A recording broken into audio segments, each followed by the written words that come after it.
des objectifs.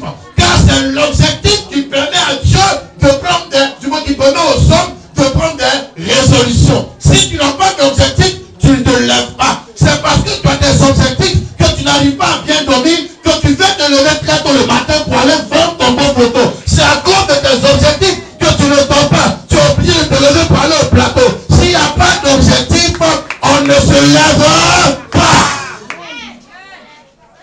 Vous commencez à comprendre que Dieu ne marche pas avec des hommes qui n'ont pas d'objectif. Dieu a commencé d'abord à créer l'objectif dans le cœur de Moïse. Donc Moïse a un objectif. C'est de prendre le peuple et l'amener où? À Canaan. Écoutez bien. Il a choisi Moïse. Il dit va. Moïse vient, il fait ce qu'il faut. Et puis il a un culte. Quoi? Il a le culte, l'objectif. Béni soit le Seigneur parce que Dieu vous a donné Moïse. Et ce Moïse-là, Dieu lui a donné des objectifs qu'il doit atteindre avec vous. Je bénis le Seigneur parce que Dieu t'a connecté au réseau de ce Moïse-là, à qui Dieu a donné des objectifs à atteindre. Bien-aimé, sois béni. Je suis un homme de Dieu béni parce que tu as des objectifs. Je ne marche pas avec des gens qui n'ont pas d'objectifs. C'est pour ça qu'on dit que je n'ai pas amis. Je n'ai pas amis. J'ai les collaborateurs, père, fils, point. Mais même quand il doit marcher avec toi, ce n'est pas objectif. Parce que Dieu ne marche pas pour rien. Dieu ne veut pas commencer quelque chose sur la base de rien. Dieu fait toujours quelque chose pour une raison.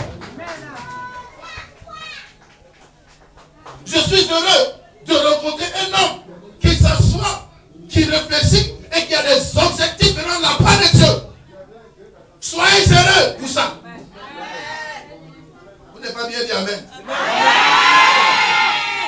Il y a des hommes, parce qu'ils n'ont pas d'objectif, lorsqu'ils entrent dans ta vie, ils détruisent.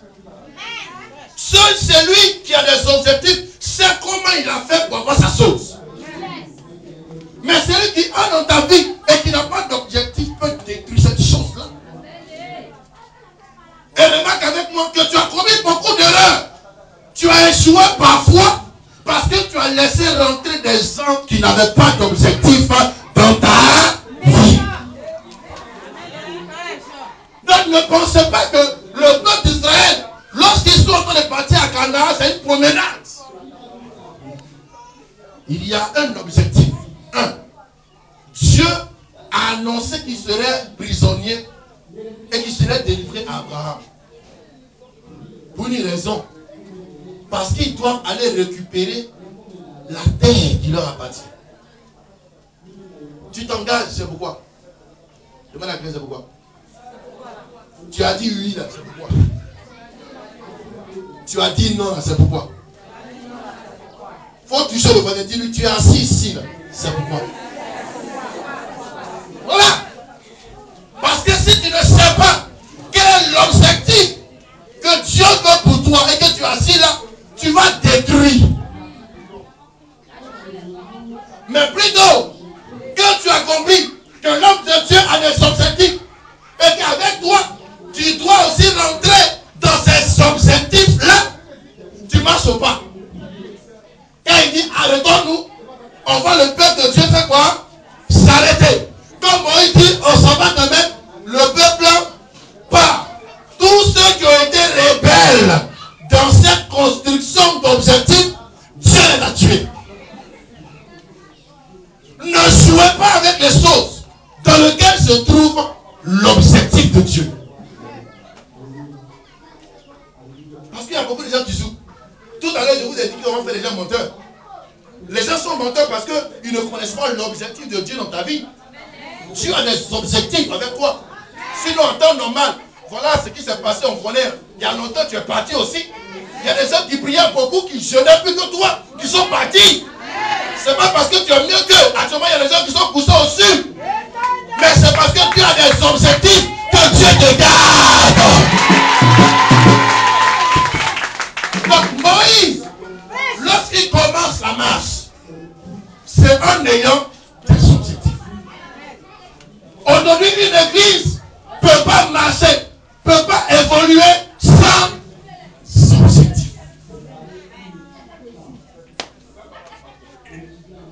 Une œuvre qui évolue sans objectif.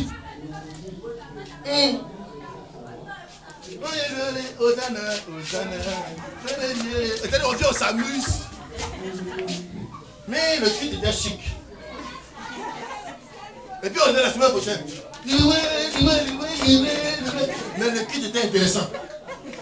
La semaine prochaine, tu vois, ça devient une affaire de routine. Mais on constate que dans l'église, les gens ne travaillent pas. Dans l'église, les gens ne se marient pas. Les gens ne prospèrent pas. Parce que l'objectif que Dieu te donne, en réalité, te permet d'entrer dans l'objectif que lui, il t'a donné. Et tant que tu entreras dans l'objectif de Dieu, ton objectif aussi se réalisera. Donc, il y a quelqu'un qui dit qu'il faut descendre en Égypte. Il dit, bon, allons-y à Canaan. Parce que tant qu'on n'est pas à Canaan, miel là, on ne va pas goûter. Plusieurs personnes sont ceux qui entendent la prophétie, mais qui ne sont pas prêts à se lever pour entrer dans la phase d'application de la prophétie. Attends. Quelqu'un peut quitter Dieu et vient. Ah. On va pas dire Amen. Il faut dire Amen. Encore. Amen. Et puis quand on a fini de dire Amen, nous tous on a croisé les mains comme ça. Et puis on dit marbre, viens. Marbre, approche. C'est comme ça. Une prophétie a été donnée. L'objectif a été fixé. Il va falloir que quelqu'un commence à marcher. À marcher. Donc vous voyez que tout le monde doit être au pas. Lorsque quelqu'un va poser le pied gauche, il faut poser le pied droit, Dieu regarde, dit non, lui là, il n'est pas bien dans la danse. Disqualifions-le. Ma prière, c'est que personne ne doit disqualifier ce matin. Vous voyez, il y a des gens qui disqualifient eux-mêmes leur propre vie par leur manière de faire. Parce qu'ils sont tout le temps en train de combattre l'objectif de l'homme de Dieu. Tu es condamné à être béni, non? Pour être béni, il y a beaucoup de principes. Hein? Donc Moïse là, il dit, bon, on va poser le pied gauche. Et c'est comme ça que la Bible déclare qu'ils ont commencé à faire quoi?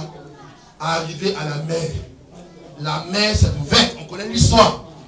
Ils sont passés. Je vous pose une question. Est-ce que dans la formation des Israélites, vous avez appris qu'ils ont fait une formation de guerre? Non.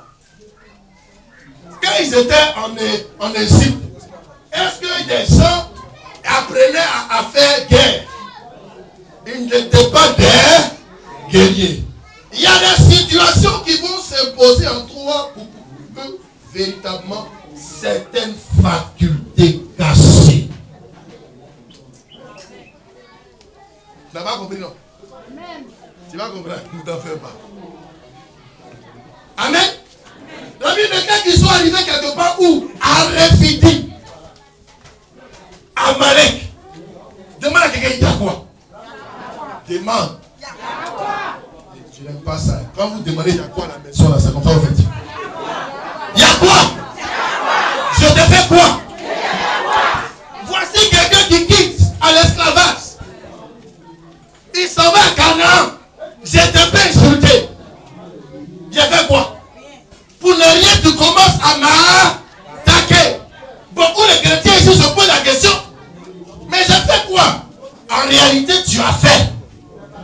C'est parce que tu n'as pas informé. Tout ce que je te dis là, je l'ai dit là au début. Je dis, si tu ne te documentes pas, tu seras dans l'erreur. Le peuple d'Israël ne savait pas qu'Amalek était cousin à eux. Amen. Et que le père d'Amalek était l'ancien Ésaü. Or, Amalek a reçu l'information de son père, sur son grand-père Ésaü, que Jacob a volé ma bénédiction.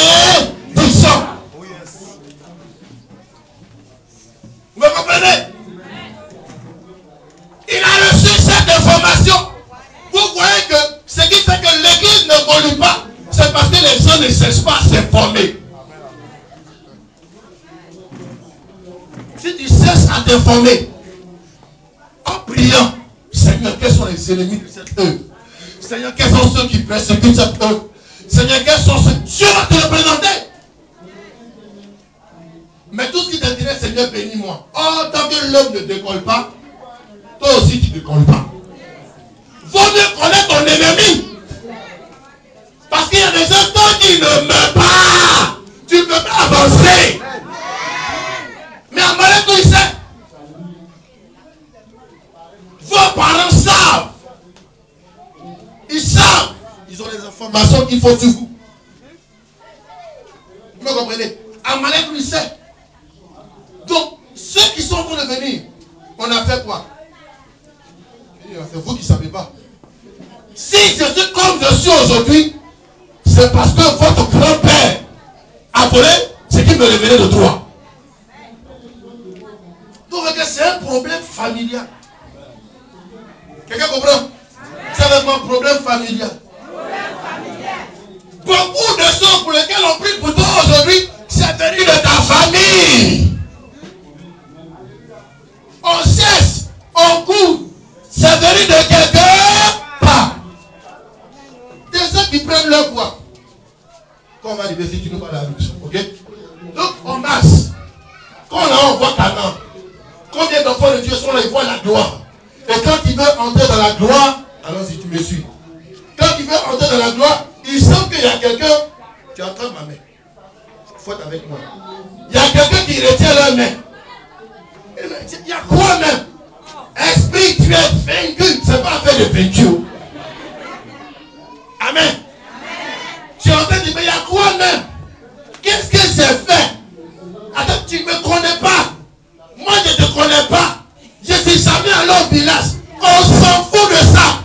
Ton père a posé des actions qui t'ont condamné. Ta mère a posé des actions des parents qui t'ont condamné. Informe-toi. Informe-toi. Parce que tu n'es pas informé. Tu vis comme tout le monde. Tu n'es pas tout le monde. Amen. Donc on vient attaquer. Mets-toi face. Hey. Bien aimé, il y a des palabres inutiles que tu fais. Si tu avais commencé à t'informer, tu allais savoir comment déjà vaincre ton ennemi. Parfois, quand Dieu nous donne une petite bénédiction, on est tellement content qu'on oublie que la bénédiction que Dieu nous a donnée va créer de nouveaux ennemis.